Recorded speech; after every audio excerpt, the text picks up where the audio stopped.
kora Irene nkubaze Bazi. washaka umukobwa umubare unsubiza utekereje kabiri Yego. wowe Irene imyaka umaze ukora urayizi Yego.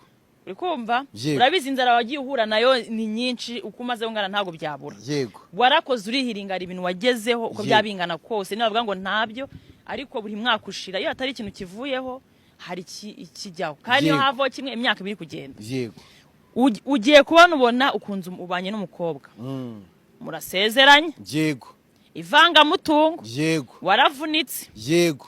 ugiye ku kazi usanze nta kintu na kimwe akora byose n'abakozi Yego. uri kubyumva Yego. icyo ni icyambere ikindi ni wa muntu uhora kuri snap wa postinga nta kindi kintu akora Yego. arakubwiye ngo mereza 100 nca ujya gukoresha imisatsi ejo 100 inzara ejo nyine uwo mugore we niwe wifuza mu nzozi zawe Twaba twarahuriyeyo ngo nibyo no nshaka kukubwira hari ngiye utanze urugero rubi.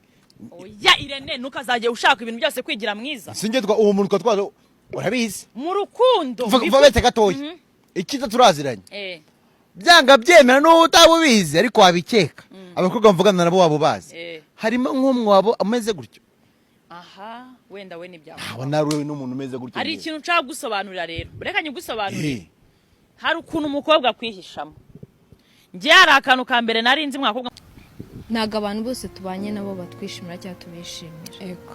sibyo ariko nyuma y'ibyo byose uraheza kugira ubuzima bukomeza kuko nta nubwo uzakenera nta nubwo uzaho muzahurira ukamusekera ukikomereza ntago ari ngombwa ko umuntu wese mugomba kuba inshuti hari abantu mugomba kubana muziranye musekerana ariko nyine mutari inshuti rero ibyo bintu nibyo okay ndi kubyigaho maybe nzabishobora iyi si sibyo abantu twese turimo turagoye twese turagoye pe nta muntu ushobotse urimo rero nyine habaho kwirengagiza kugira ngo ubashe kubana n'abantu bose